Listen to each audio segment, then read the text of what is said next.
Olá, uma boa tarde, noite. Continuo me chamando Armando, um discípulo de Jesus em processo contínuo de restauração. Lembrando que amanhã à noite tem o CR aqui, um consultório de psicologia, de restauração de vidas a céu aberto. Então, não perca. E muito bom a gente dar férias para o pastor, né? Você viu o que acontece? Ele volta animado. Antes da mensagem era uma música assim mais melancólica, mais assim, né? Aí ele botou para a gente pular mesmo, né não? Então vamos terminar logo aqui, que é meio de pular de novo, mas no final. Muito feliz com tudo que Deus tem feito em nossas vidas, a despeito dos tempos difíceis que nós estamos vivendo, não só aqui no país, mas o mundo inteiro sacudido por uma série de tragédias políticas, tragédias climáticas, como no Japão. Então a gente fica pensando, meu Deus, quando será, né, o retorno de Jesus para estabelecer o seu reino de justiça?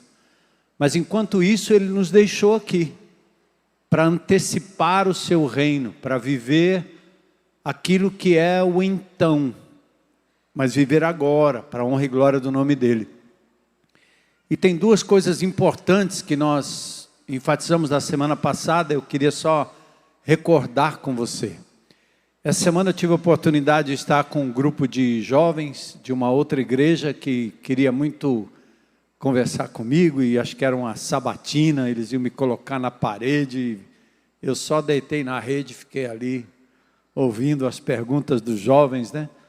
Mas o que era interessante, eles ficarem intrigados com o fato de que aqui na IBC, nós não promovemos estudo, nós promovemos encontro. Desde pequeno, eu fui criado numa família muito equilibrada, meus pais católicos, espíritas, mas eram dois nordestinos, analfabetos, mas me amaram demais. E ao longo da minha história de vida, e o que eu me lembro do meu pai, da minha mãe, foram muito presentes na minha vida, era que eu nunca estudei meu pai, nunca estudei minha mãe. Eu só amei e fui amado. Me encontrei e fui encontrado.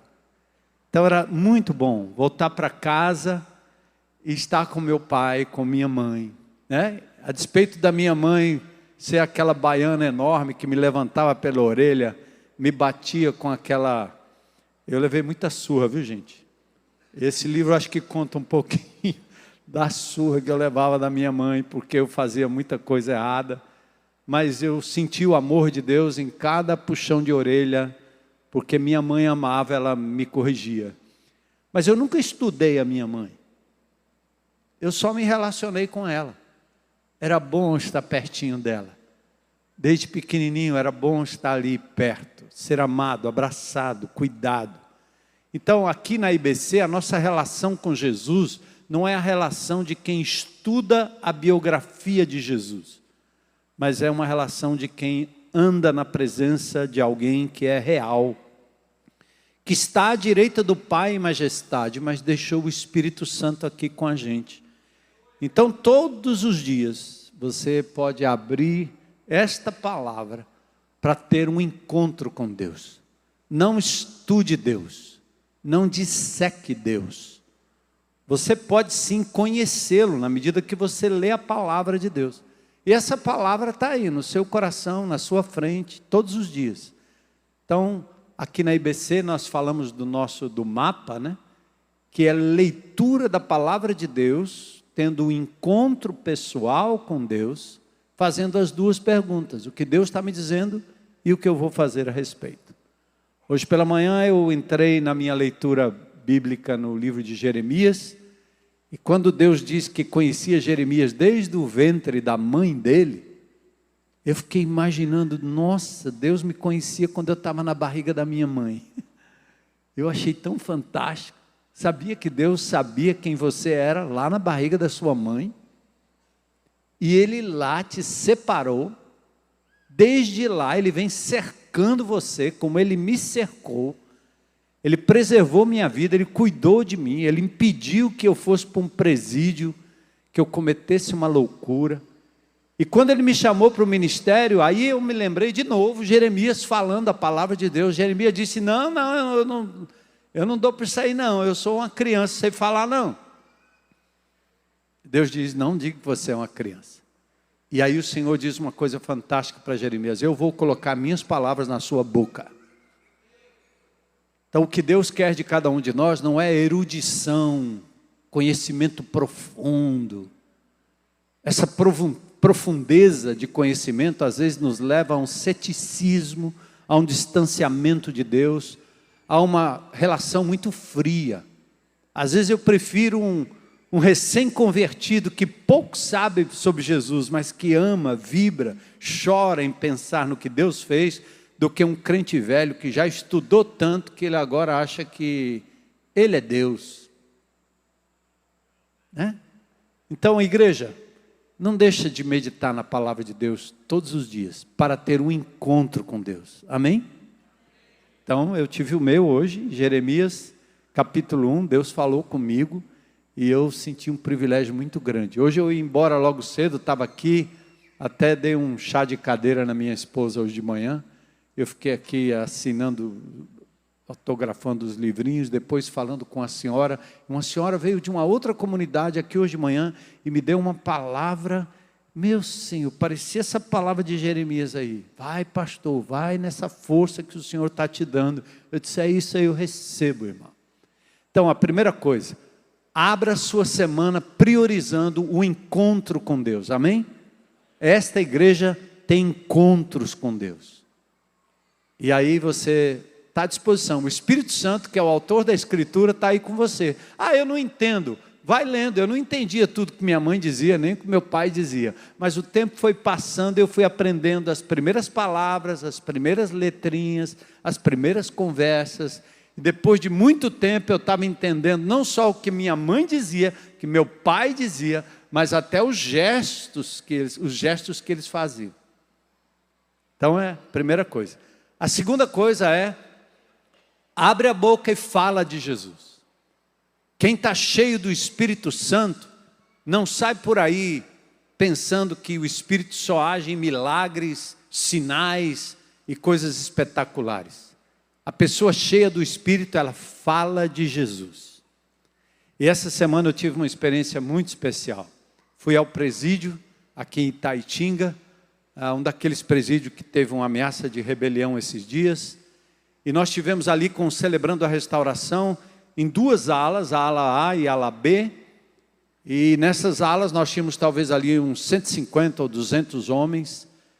Eles estavam fazendo trabalho artesanal, e eu testemunho para vocês que há muito trabalho sendo feito dentro do presídio, e eles estavam ali trabalhando, pararam, o Amarílio cantou, e eu abri a palavra de Deus e anunciei àqueles homens que não é a religião que salva, não é pastor que salva, não é denominação que salva, mas só Jesus. E eu pude mostrar para eles que os prisioneiros estão atrás das grades e estão também fora das grades. Porque prisão é tudo aquilo que nos afasta de Deus. Prisão são os nossos vícios, nossas falhas de caráter. São aquelas coisas que a gente sabe que precisa se livrar e não consegue. E isso abrange nossa fala, aquilo que a gente gosta, aquilo que é secreto, a comida. É uma série de coisas que nos escraviza e nos prende. Eu vi várias algemas lá. Eu fiquei pensando, meu Deus, eu tenho algumas dessas na minha alma, que Jesus foi quebrando pouco a pouco e ainda está quebrando na minha vida. E logo em seguida eu tive a oportunidade, que apareceu a foto aí já, não, eu não vi de manhã, mostraram? Olha aí, isso é uma ala, depois nós fomos para uma outra ala, e aí a nossa turma saiu, né, Bezerra, o pessoal saiu, pegaram lá meu celular e meu relógio, que é deixado lá, e o chefe do GAP me levou para um outro local. Nesse local era um local de reciclagem, onde os presos não estavam atrás das grades, eles estavam lá dentro, trabalhando. E assim que eu entrei, eles se reuniram ali. Eu achei incrível, porque eles tinham tesouro nas mãos, chave de fenda, né? Ali podia acontecer qualquer coisa a qualquer momento. Mas é impressionante quando o que Jesus faz com a gente, né? Eu olhava para aqueles homens ali e disse, eu estou aqui para anunciar Jesus. E muitos entregaram a vida a Jesus nesse dia, né? Nas duas alas. Muitos. Glória a Deus. Foi tão legal, porque na medida que eu fui falando de Jesus, e eu falei que Jesus queria entrar na vida deles e fazer uma mudança real, eles começaram a cantar, entra na minha casa.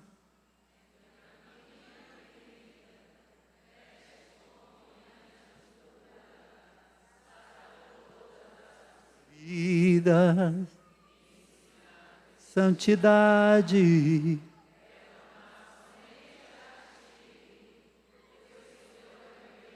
maior, milagre em mim. De novo, de coral.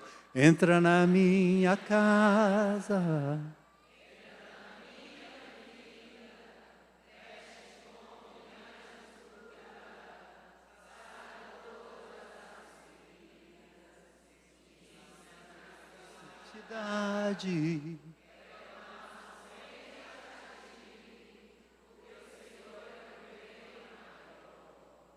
Faz um milagre em mim.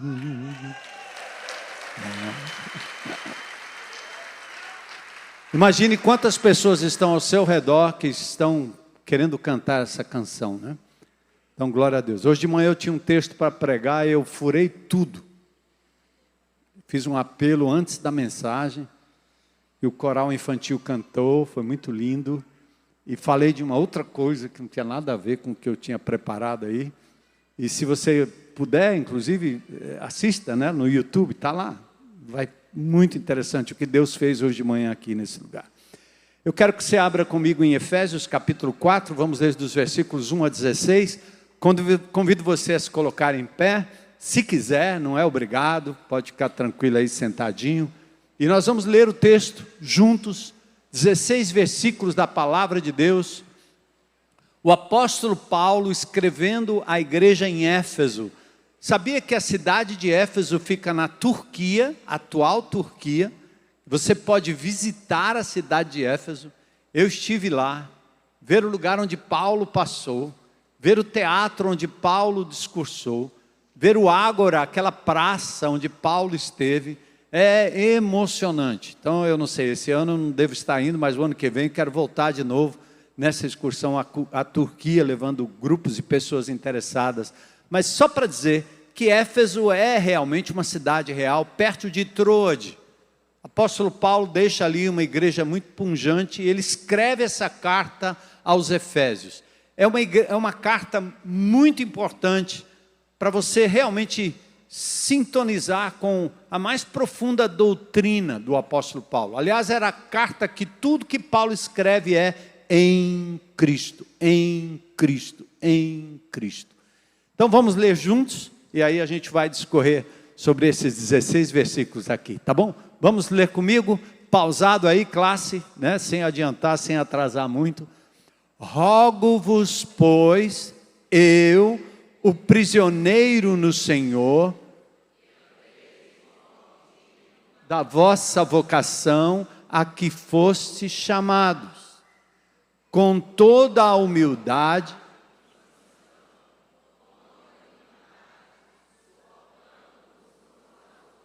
em amor, bora classe, esforçando-vos diligentemente por preservar a unidade do Espírito no vínculo da paz.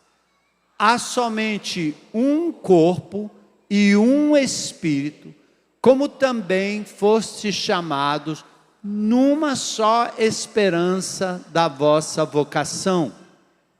Há um só Senhor, uma só fé, um só batismo, um só Deus e Pai de todos, o qual é sobre todos, age por meio de todos e está em todos.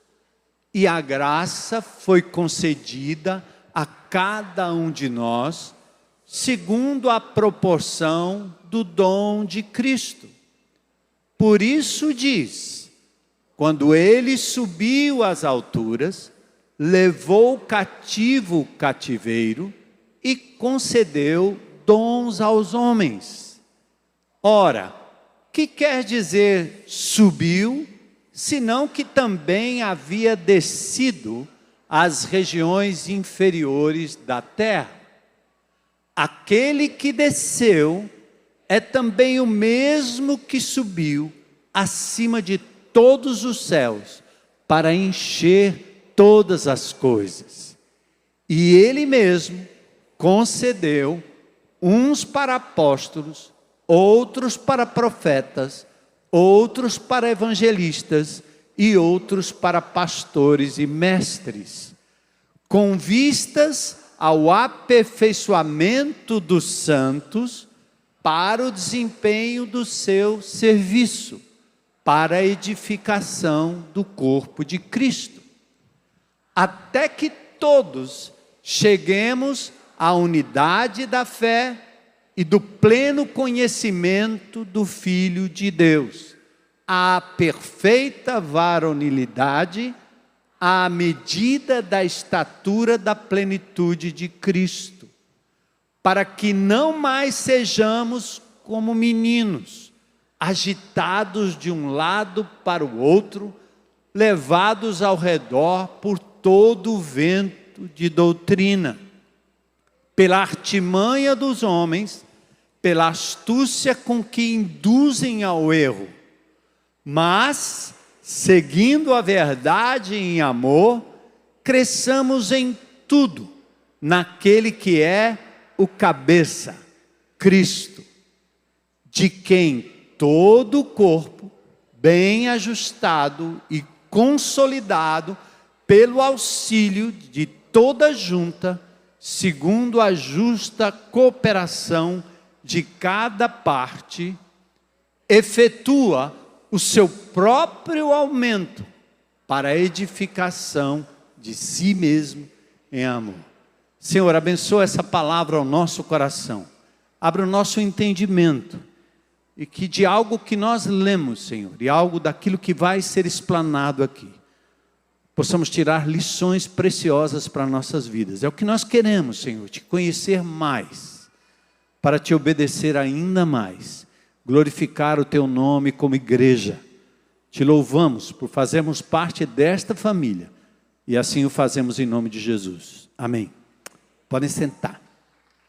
Isso, pode aplaudir a palavra de Deus. A gente ouve mais do que lê, né? É como esse negócio de assinatura. Então, acostumado a mexer com a internet e as coisas que estão nos aplicativos e tudo, que a gente perde o costume da escrita. Amados, estamos falando da igreja, esse oásis divino numa terra seca, esse lugar que se torna um abrigo, um hospital para um mundo adoecido no pecado. A igreja é edificada pelo próprio Senhor. Aliás, em Mateus 16, 18, Jesus, ao dialogar com Pedro ali, ele disse: eu vou edificar a minha igreja, e as portas do inferno não vão resistir o avanço da minha igreja. Porque a igreja é a única agência do reino de Deus aqui na terra. Todas as outras, as para-eclesiásticas que existem ao redor da igreja de Jesus, são as muletas. O que a igreja não faz, as para-eclesiásticas fazem. Mas a igreja é a ideia de Deus, o sonho de Deus, o plano de Deus. Aliás, é em Efésios, capítulo 3, verso 10, que o apóstolo Paulo fala que é através da igreja que os principados e potestades reconheceriam o senhorio de Cristo. Então, esse fenômeno que é juntar pessoas de toda tribo, língua, raça e nação, como na semana passada falamos lá de Atos capítulo 2, o reverso de Babel, ao invés de tentarem construir um monumento para alcançar Deus e fazerem célebres os seus nomes, O Senhor então confunde a língua daquele povo lá em Babel, mas agora no livro de Atos, no capítulo 2, na vinda do Espírito, ele junta pessoas de várias tribos, línguas, raças e nações e constitui nesse um só corpo, a igreja de Jesus. Então ele prometeu edificar a sua igreja, e preste atenção, amado, não despreze a igreja de Jesus, porque Cristo deu a sua vida por ela. E depois de subir aos céus, Ele envia o Espírito Santo para constituir esta igreja. E aí sim, nós aprendemos nas palavras do apóstolo Paulo, como esta igreja está sendo edificada ao longo da história. Paulo começa essa epístola dizendo, e vocês leram comigo, ele diz: eu sou prisioneiro do Senhor. Significa que Paulo está, por volta do ano 60, 62 da nossa era, numa prisão em Roma.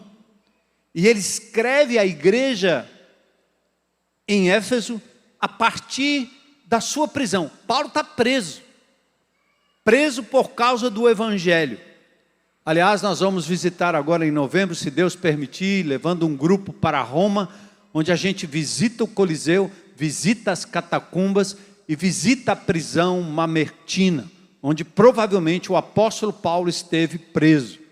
Eu até aconselho vocês, claro, nem todo mundo pode ir a Roma para ver de perto, mas vejam o filme Paulo o Apóstolo, para vocês entenderem de verdade o que significou ser cristão naquela época e proclamar o nome de Jesus. Então, o apóstolo Paulo diz: eu sou um prisioneiro do Senhor. Ele escreve à igreja de Éfeso e ele revela nessa sua escrita qual a provisão e qual o processo, como que esta igreja seria edificada. Os primeiros 3 capítulos, nós estamos tratando hoje do capítulo 4, o apóstolo Paulo trata do fundamento. Por exemplo, no capítulo 1, ele diz que nós somos possessão espiritual de Jesus. Nós estamos em Cristo.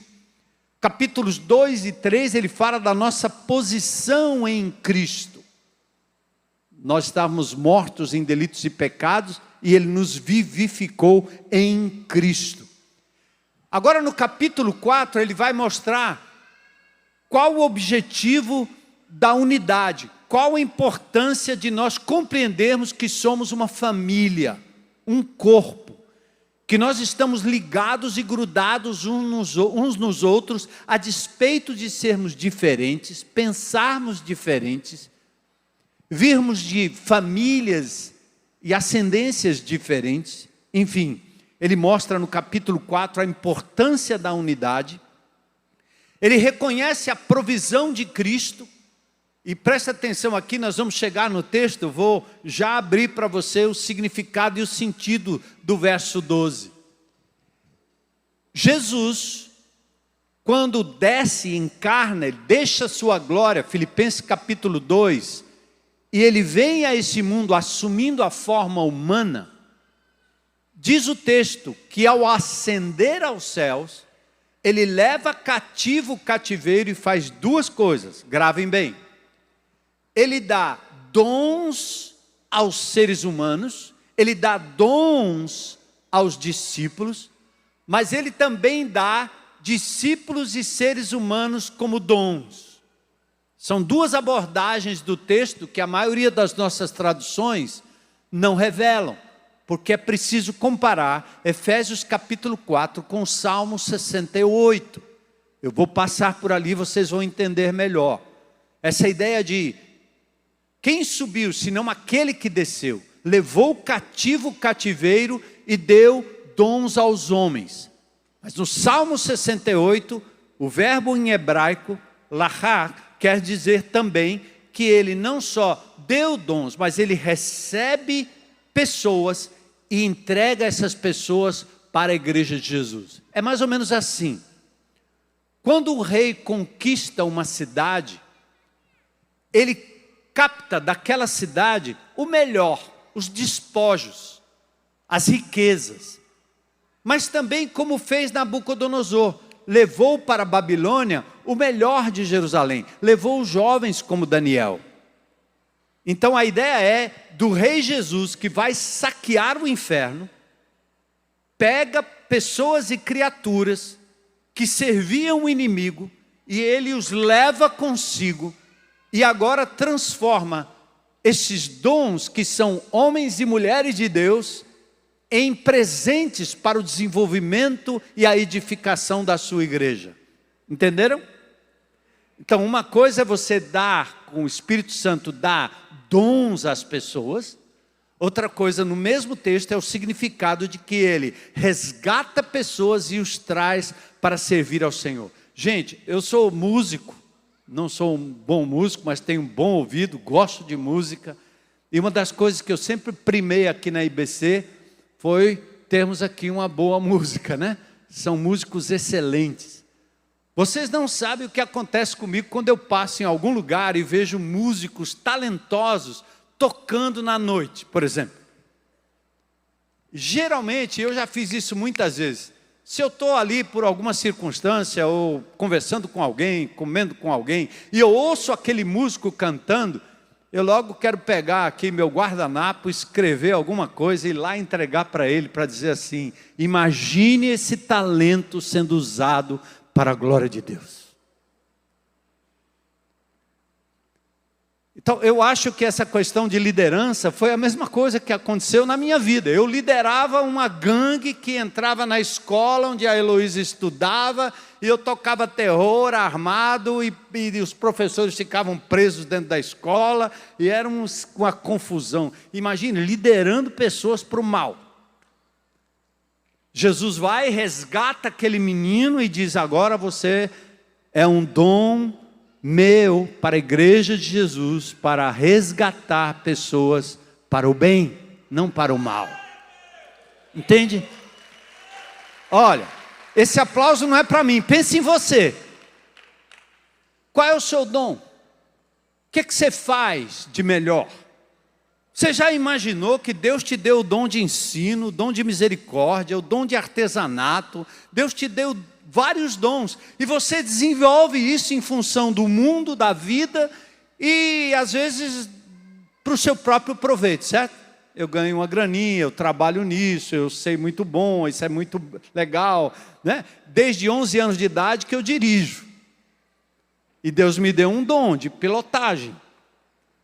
Então, para mim é um dom, eu nasci com esse negócio aí, mas eu já fiz muita coisa errada no volante de um carro quando eu era menino. Eu roubava o carro do meu tio, descia a rua com ele de madrugada, não conseguia ligar, voltava para casa, dormia, no outro dia de manhã disseram, roubaram o carro. Roubaram nada, tinha sido eu que desci com o carro lá para baixo. Minha mãe só soube disso quando ela me visitou aqui, anos depois. Pense.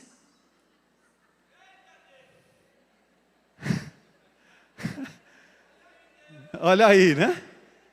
Então você pega um indivíduo como o ex-miau aqui da IBC, que era o líder da torcida da TUF aqui do... Meu Deus! Hein? O líder da torcida. Vocês imaginam o que esses caras fazem? Vocês não têm ideia do que eles fazem. Torcida organizada dos times grandes de Fortaleza, tem noção?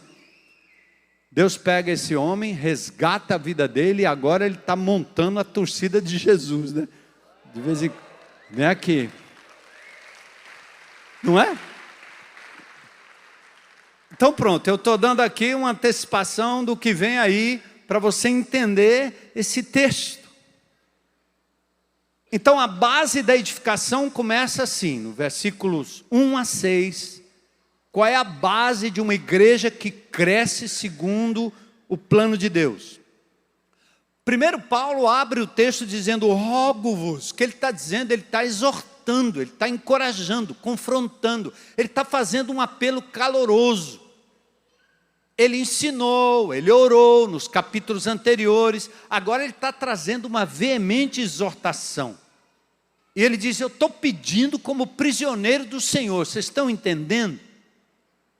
Por isso Paulo escreve à igreja em Éfeso. Aliás, Lucas relata o que Paulo disse lá em Atos 20, 24. Paulo diz assim: nada considero minha vida preciosa para mim mesmo, contanto que complete a minha carreira e o ministério que recebi do Senhor Jesus para testemunhar o evangelho da graça de Deus. Olha, o Paulo que perseguia a igreja, peça ruim, agora é o homem que proclama o evangelho a ponto de ser preso e perseguido por isso. E ele então faz um apelo. O apelo que ele faz aos Efésios, que cabe para nós enquanto igreja hoje, é: andem de modo digno. E aqui ele está dizendo em andar, marchar em linha, pressupõe um alinhamento, um rumo. Com tudo que ele já disse, ele disse: agora vocês ouviram a palavra, andem de modo digno. O evangelho de Jesus não é blá blá blá, não é falar bonito, não é conhecer doutrina profundamente, porque cada conhecimento tem que ser transformado em sua vida, em testemunho vivo, em mudança de atitude, ou não vale. O autor aos Hebreus diz: olha, você é melhor você não saber muito, porque quanto mais você sabe, mais cobrado você será. E Paulo diz também: ande de acordo com aquilo que você tem alcançado. Está entendendo, irmão? O cara quer estudar, quer fazer teologia, ele quer fazer mestrado, ele quer dominar, e muitos desses indivíduos querem fazer isso para se sobrepor sobre as pessoas, para mostrar que ele é o cara. Mas a palavra de Deus diz assim: meu irmão, se você aprendeu o beabá, ande de acordo com o beabá. Se Deus lhe der mais conhecimento, que esse conhecimento o leve para uma vida ainda mais piedosa e santa diante de Deus. Amém? Então Paulo diz: eu estou rogando que vocês andem de modo digno. Digno de quê? Digno do Senhor que nos chamou.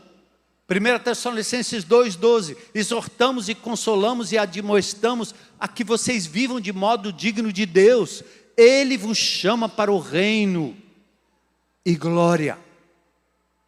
Então nós somos representantes de Deus aqui na terra, embaixadores. Então vamos andar de modo digno, como pai, como mãe, como filho, como empresário, como esportista, digno. E aí ele diz, no versos 2 e 3, um apelo à coerência.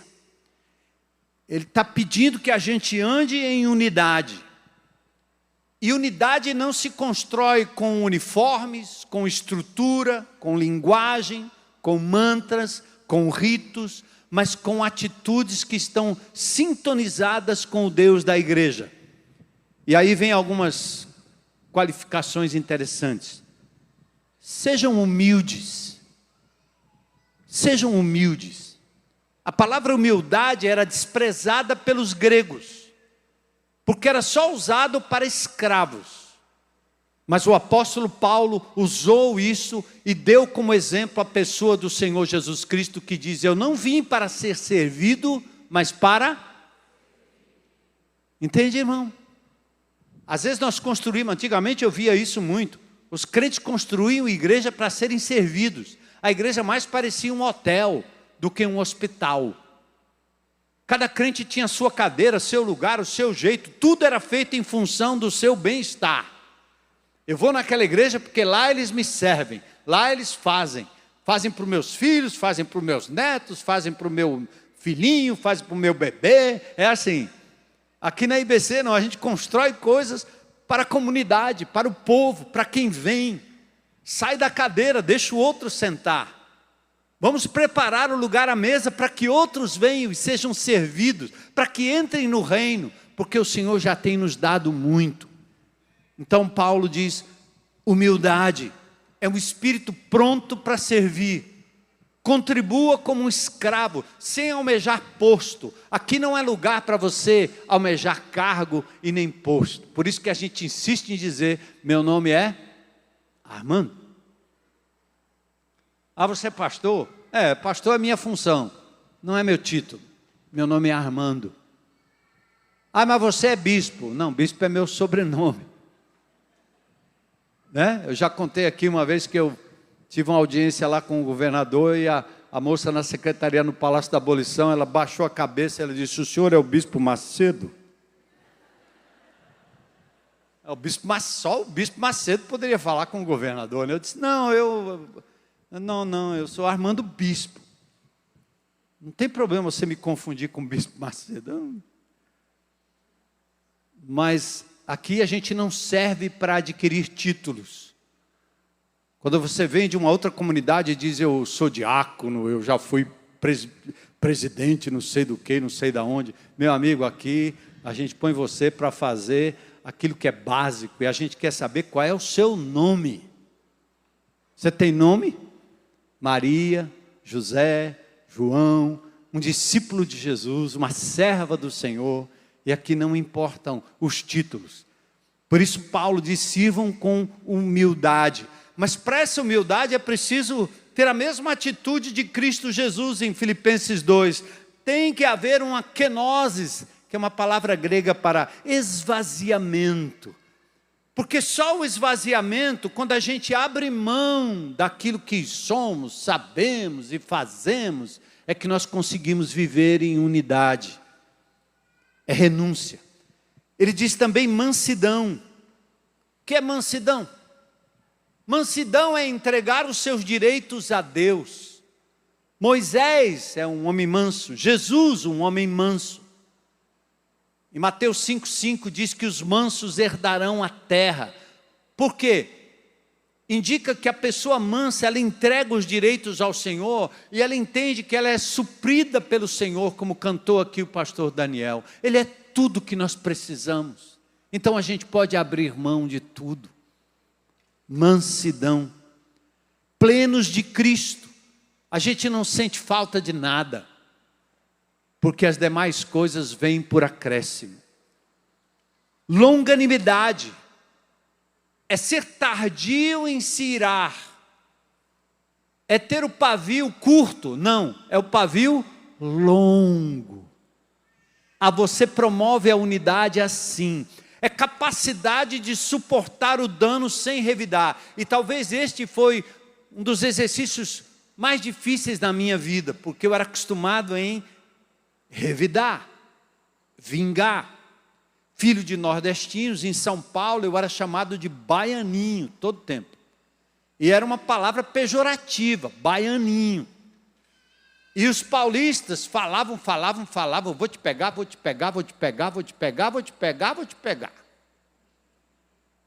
E eu não dizia uma palavra, mas quando eu encontrava o paulistinha, eu dava um soco no nariz dele, até o sangue descer. Você não falou que ia me pegar? Está aí. Só que Deus me ensinou outra coisa. É a capacidade de suportar o dano sem revidar. Num corpo de membros imperfeitos, não há unidade se não estamos dispostos a suportar as imperfeições dos outros. Se minha mulher revidasse tudo que eu faço contra ela, se eu revidasse tudo que ela faz contra mim, percebe? Para viver igreja, você precisa ter humildade, mansidão e longanimidade. Perdoa, confessa, confronta, intercede, suporta. Provérbios 15:18 diz: o homem iracundo suscita contendas, mas o longânimo, ele apazigua a luta. Tiago 1:19 e 20 até diz: você pode até se irar, mas não dê lugar ao diabo. Você pode até se indignar com uma atitude, mas não revide. Entrega ao Senhor a vingança, irmão.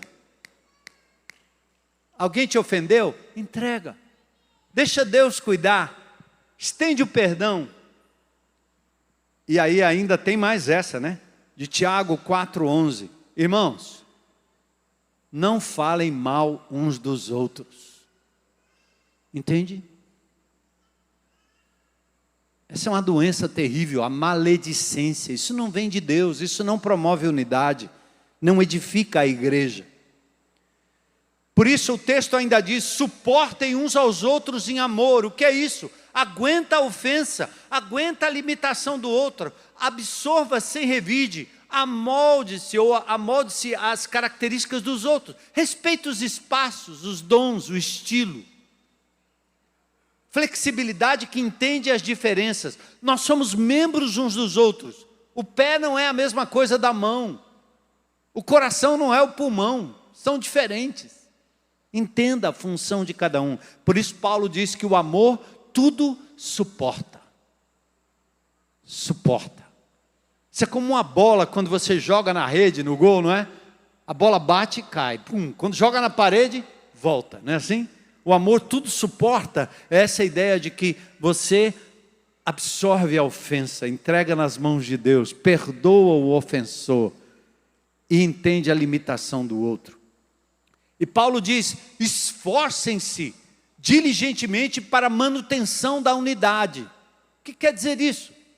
Vigiem, para que vocês, aliás, mantenham a unidade. Agora, presta atenção, unidade é do Espírito, não é nossa. Quem promoveu a unidade entre nós é o Espírito Santo. Sinto muito, meu irmão. Está entendendo? Ele colocou em mim o mesmo Espírito que colocou em você. Então, meu amigo, nós vamos, né? Estamos aqui para sempre, na eternidade, não adianta. Foi o Espírito Santo que fez. O que Deus está dizendo é, preservem o que eu fiz. Amem-se, perdoem-se, tolerem-se, entendam o outro. Ele vê diferente, ele age diferente, é assim mesmo que Deus faz. O dedo é diferente do joelho. Cada um tem uma função, é a beleza do corpo de Cristo. Nós somos diferentes, não temos que ser uniformes, temos que ser unidos. No livro Maravilhosa Graça, Philip Yancey faz uma perfeita confissão, presta atenção nessa.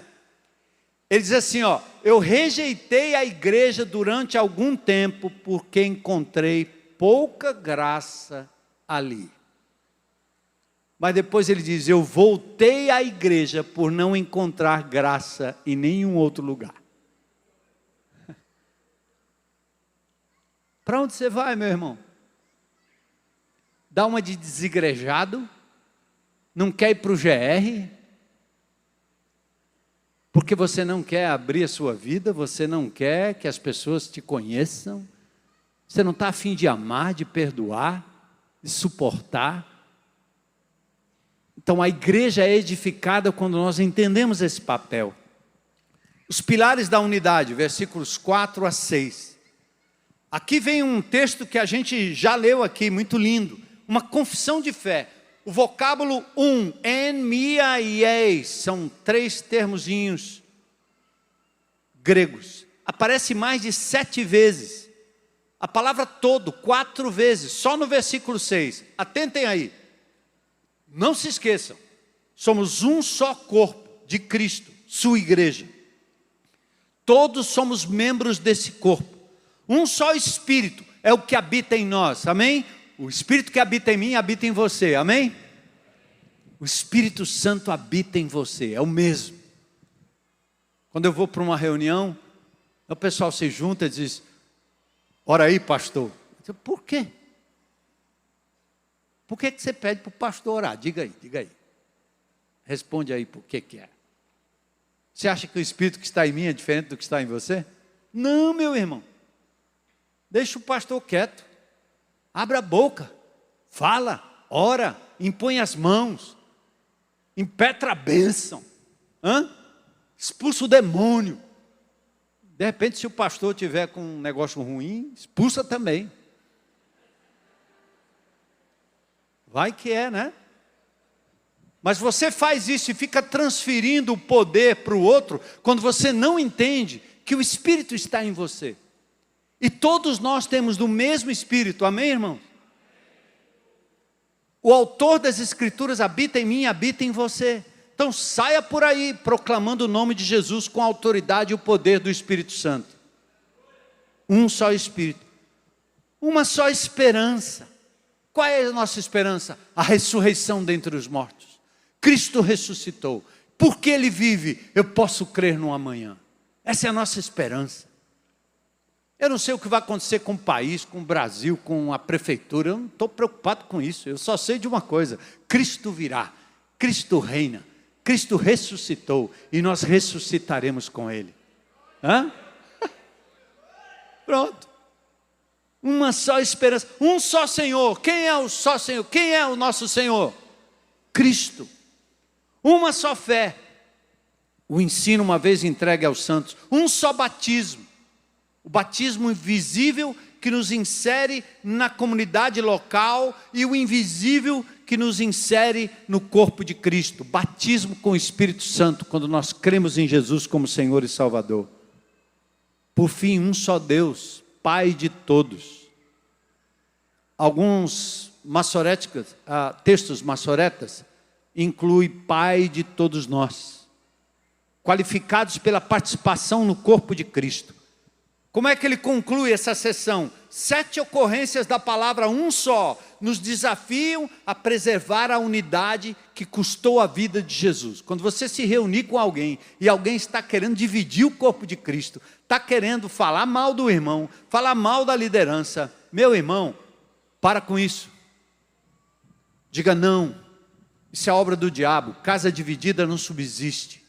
Quem fica peneirando gente é o diabo. Jesus disse isso para Pedro. Satanás quis lhe peneirar. Sabe o que é peneirar? Satanás pega a minha vida e a sua vida, ele põe numa peneira e o que presta vai para o chão, o que não presta, ele fica em cima e ele mostra o que não presta.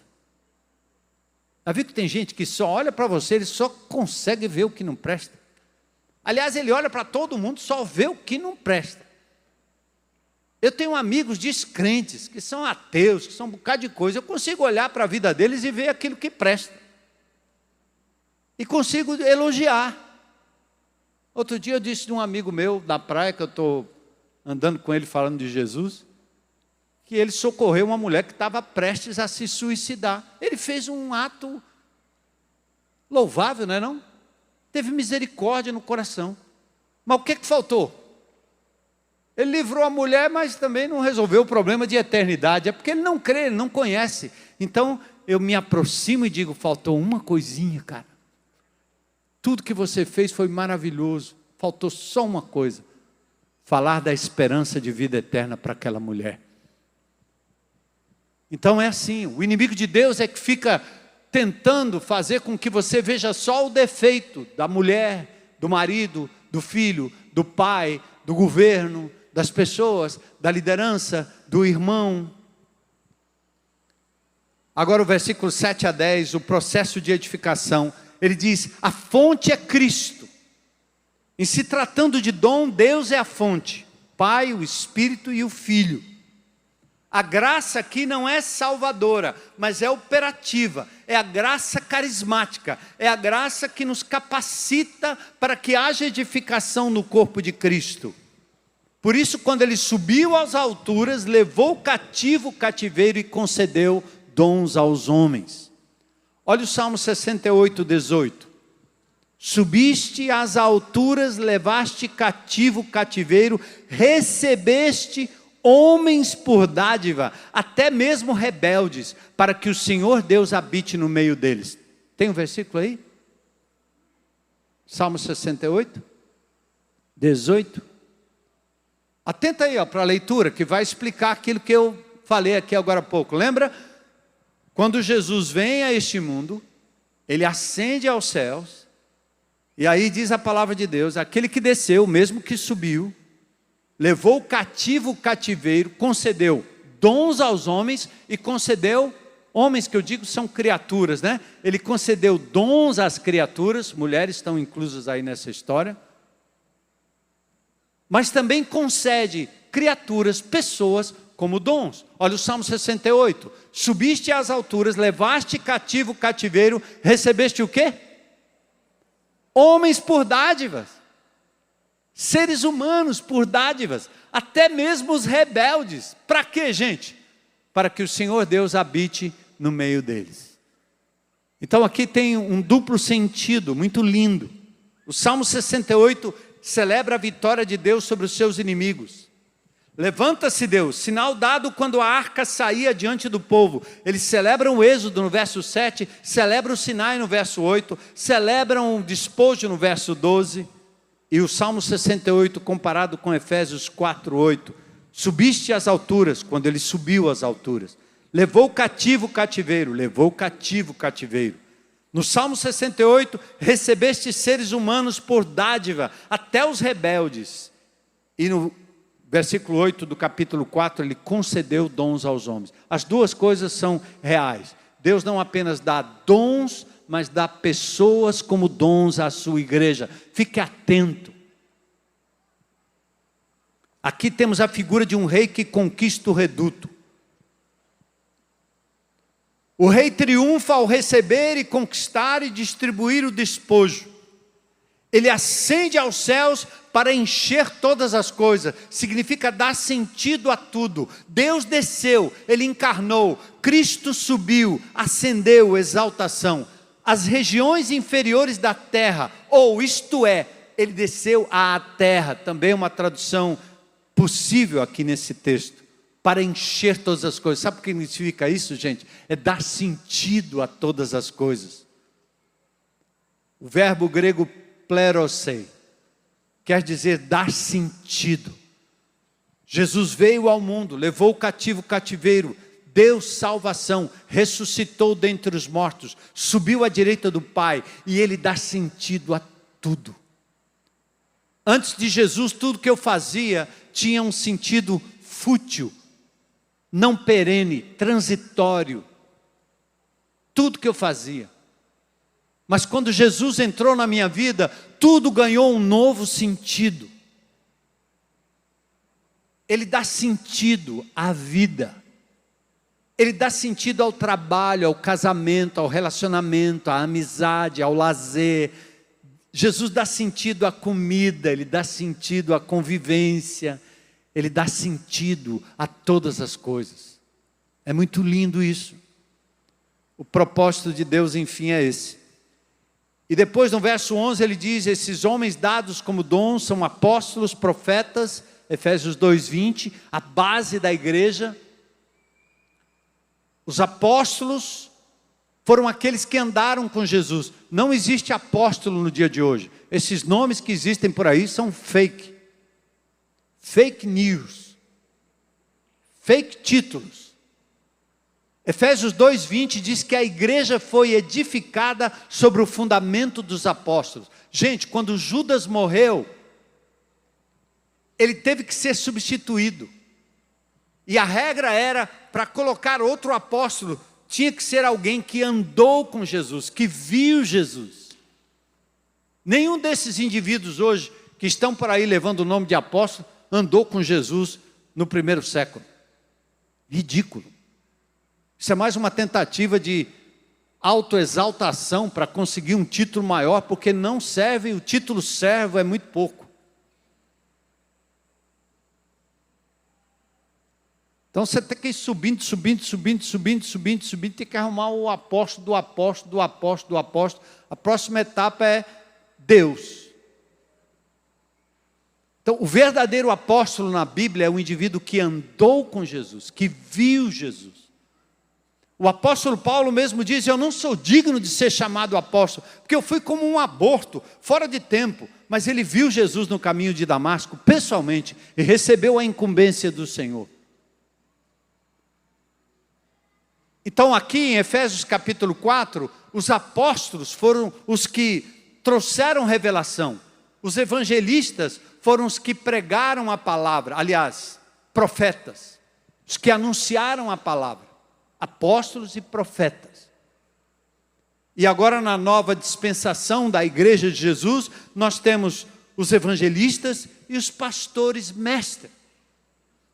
Aliás, o texto não diz pastores e mestres, mas pastores mestres. Nem todo mestre é pastor, mas todo pastor tem que ser um mestre, apto para ensinar. E qual o propósito para a gente encerrar? Homens equipando os santos para o ministério. Homens dados como dons para equipar o povo de Deus, para que o povo de Deus exerça a obra do ministério. E o aperfeiçoamento vem pela palavra, pela oração, pelo exemplo. Isso nós fazemos, mas também pelo sofrimento e pela tribulação, porque passa o povo de Deus. Isso Deus faz. O resultado é que os santos ministram para edificação até alcançar a unidade da fé, o pleno conhecimento do Filho de Deus, a perfeita varonilidade ou a maturidade e a medida da estatura da plenitude de Cristo, porque o alvo é ser como Cristo. Paulo diz: sede meus imitadores à medida que eu imito Cristo. Vocês podem imitar o meu exemplo na medida que eu imito a Cristo Jesus, para que não sejamos mais como meninos, levados de um vento de um lado para o outro, que falemos a verdade em amor. Aliás, não temos o verbo falar, mas verdadeirizando em amor, ou seja, vivendo e falando a verdade, para que a gente cresça, para que o corpo cresça e seja edificado em amor. Pode subir o pessoal do louvor. O resumo da edificação da igreja de Jesus é a unidade que o Espírito fez. Não complique. Se esforce por manter a unidade, porque a nossa tendência é dividir. Líderes como dons equipando os santos. Essa é a nossa função enquanto pastores. É dar a vocês a ferramenta para que vocês exerçam a obra do ministério. Essa é a nossa função. Uma mãe não fica dando comida na boca de uma criança com 12 anos, 13 anos, 14 anos, 15 anos. Dá no início, mas depois a criança já pega a colher, já pega o garfinho e já vai, botando a comida na própria boca. Amém? Então é assim, vai lá, meu irmão. A comidinha está aí, ó. Palavra de Deus. Abre, põe na boca, come a palavra, faz dela o seu alimento. Aí você vai ficando forte e vai exercendo o ministério. Essa é a nossa função. Equipar a igreja de Jesus para a sua plena edificação. Da multidão dos que creram era um o coração e a alma. Diariamente eles perseveravam unânimes no templo, partiam pão de casa em casa, tomavam suas refeições com alegria e singeleza de coração. Eles louvavam a Deus e contavam com a simpatia de todo o povo. Enquanto isso, o Senhor ia acrescentando dia a dia os que iam sendo salvos. Vamos orar? O que é que Deus falou com você hoje à noite? No louvor, na leitura da palavra, na explanação desse texto. Sobre unidade. Um apóstolo prisioneiro que fala da edificação da igreja. O que é que Deus falou sobre quem você é? Quais são seus talentos? O quanto você serve a você mesmo? O quanto você tem usado os seus dons e talentos para edificação de si próprio? Que tal ser um servo nas mãos do Senhor? Que tal ser um instrumento nas mãos do Senhor? Que tal deixar de promover a desunião para promover a união? Que tal rejeitar a maledicência? Rejeitar qualquer palavra que tente dividir aquilo que Jesus uniu, porque custou o seu sangue. Seja um instrumento da unidade para a glória do Senhor. E fazendo assim, o Senhor há de continuar edificando a sua igreja. E nós vamos invadir as portas do inferno, que não vão resistir o avanço da igreja de Jesus. Que Jesus é o nosso Senhor, Ele é o nosso general. Ele vai adiante de nós. E a vitória é certa. É daquele que contempla Jesus, ama a igreja de Jesus. Ninguém pode dizer que ama Jesus e não ama o seu corpo. Nós somos o corpo vivo de Cristo na terra. Somos seus braços, suas mãos. A igreja é um abrigo de pecadores. Esse é o lugar. Que o Senhor continue nos edificando para a honra e glória do seu nome. Tenhamos todos uma semana abençoada, meditando na palavra, na intimidade do encontro com Deus e sendo instrumentos para proclamar o seu reino, pois queremos fazer isso em nome de Jesus. Amém? Glória a Deus. Vamos celebrar.